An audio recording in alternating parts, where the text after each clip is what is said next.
Assalamualaikum warahmatullahi wabarakatuh. Kami di sini akan mempresentasikan tentang sistem pembuatan kemih. Sebelumnya perkenalkan nama saya Rizky dan yang depan saya. Saya Elsie Elwanda Putri. Saya Amanda Angelia. Baiklah, kita mulai presentasinya. Definisi perkemihan yaitu adalah sistem perkemihan atau sistem urinaria adalah suatu sistem di mana terjadinya proses penyaringan darah sehingga darah bebas dari zat-zat yang tidak dipergunakan oleh tubuh dan menyerap zat-zat yang masih dipergunakan oleh tubuh. Zat-zat yang tidak dipergunakan di tubuh larut dalam air dan dikeluarkan berupa urin atau air kemih. Untuk bagian sistem perkemihan, satu yaitu dua ginjal atau uren yang menghasilkan urin, dua ureter yang membawa urin dari ginjal ke vesika urinaria atau kantung kemih, tiga yaitu satu vesika urinaria atau MU urin dikumpulkan, dan yang terakhir adalah satu uretra urin dikeluarkan dari vesika urinaria. Bagian ginjal. Yang pertama bagian kulit atau korteks, yang kedua ada sumsum ginjal atau medula, yang ketiga bagian rongga ginjal atau pelvis renalis. Fungsi ginjal itu sendiri yang pertama memegang peranan penting dalam pengeluaran zat-zat toksis atau racun, kemudian mempertahankan suasana keseimbangan cairan, mempertahankan keseimbangan kadar asam dan basa dari cairan tubuh, dan mengeluarkan sisa-sisa metabolisme akhir dari protein, ureum, kreatinin, dan amonia. Urin atau air kemih.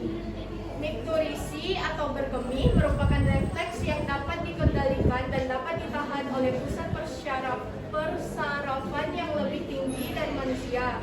Gerakannya oleh kontraksi otot abdominal yang menambah tekanan di dalam rongga dan berbagai organ yang menekan kandung kemih, membantu mengosongkannya. Kemudian rata-rata dalam satu hari 1-2 liter, tetapi berbeda sesuai dengan jumlah cairan yang masuk. Warnanya bening oranye, pucat tanpa endapan, baunya tajam, reaksinya sedikit asam terhadap lakmus dengan pH rata-rata 6. Tahapan pembentukan urin. Yang pertama ada penyairan atau filtrasi, yang kedua ada reabsorpsi atau penyerapan air kembali, yang ketiga ada amonitasi. Ciri-ciri urin normal. Yang pertama itu adalah dalam 1 hari 1-2 liter, tetapi berbeda pada sesuai dengan jumlah cairan yang masuk. Kedua, warnanya bening oranye tanpa endapan. Yang ketiga, baunya tajam. Yang terakhir, reaksi sedikit asam terhadap lakmus dengan pH rata 6. Ya. Baiklah teman-teman, setelah presentasi kami akan membuka sesi tanya jawab. Baiklah, sesi tanya jawab akan dimulai. Apakah ada yang ingin bertanya? Baiklah, Hasanah.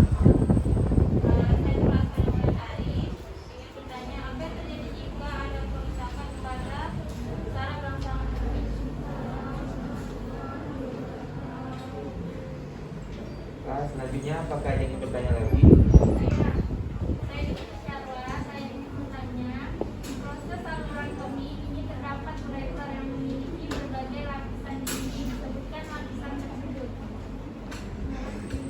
Apakah ada yang ingin bertanya lagi teman-teman sekalian? Baiklah, caranya apa? Perkenalkan, nama saya Delantia. Di sini saya ingin menanyakan bagaimana proses pengosongan kandungan kemih. Apakah ada yang bertanya lagi? Baiklah, kami akan mencari jawaban dari pertanyaan sebelumnya. Baiklah, saya akan menjawab pertanyaan dari Ibu Hasanah, yaitu apa yang terjadi jika ada kerusakan pada saraf aksana kemih. Jika terjadi kerusakan pada saraf tersebut, maka akan terjadi inkontinensia urin atau kencing keluar terus tanpa disadari, dan regresi urin atau kencing tertahan. Apakah jelas sama? Baiklah, pertanyaan itu menjawab oleh isi. Baiklah, saya akan menjawab pertanyaan dari Kak Rizky.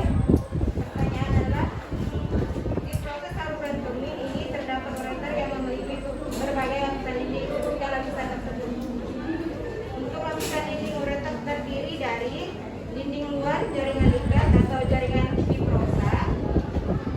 Lapisan yang kedua itu adalah lapisan tengah, lapisan otot polos. Lapisan yang ketiga itu lapisan sebelah dalam, lapisan mukosa.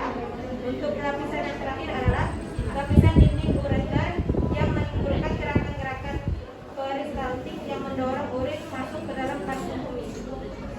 Sudah jelas, Kak? Baiklah, saya akan menjawab pertanyaan dari Kakak Tarania. Pertanyaannya, bagaimana proses pengosongan kantung ini? Proses pengosongan kantung kemih itu distensi kantung kemih oleh air kemih akan merangsang stres reseptor yang terdapat pada dinding kantung kemih dengan jumlah kurang lebih 250 cc. Sudah cukup untuk merangsang berkemih atau proses mixing. Akibatnya akan terjadi refleks kontraksi dinding kantung kemih dan pada saat yang sama terjadi relaksasi sphincter internus diikuti oleh relaksasi sphincter externus dan akhirnya terjadi pengosongan kantung kemih. Bagaimana Kakak Tara? Teman-teman apakah ingin bertanya lagi? Jika tidak, kami ucapkan terima kasih atas perhatiannya. Maka dari itu kami tutup sesi pertanyaan ini, sesi diskusi ini. Baiklah, terima kasih. Wassalamualaikum warahmatullahi wabarakatuh. Waalaikumsalam warahmatullahi wabarakatuh.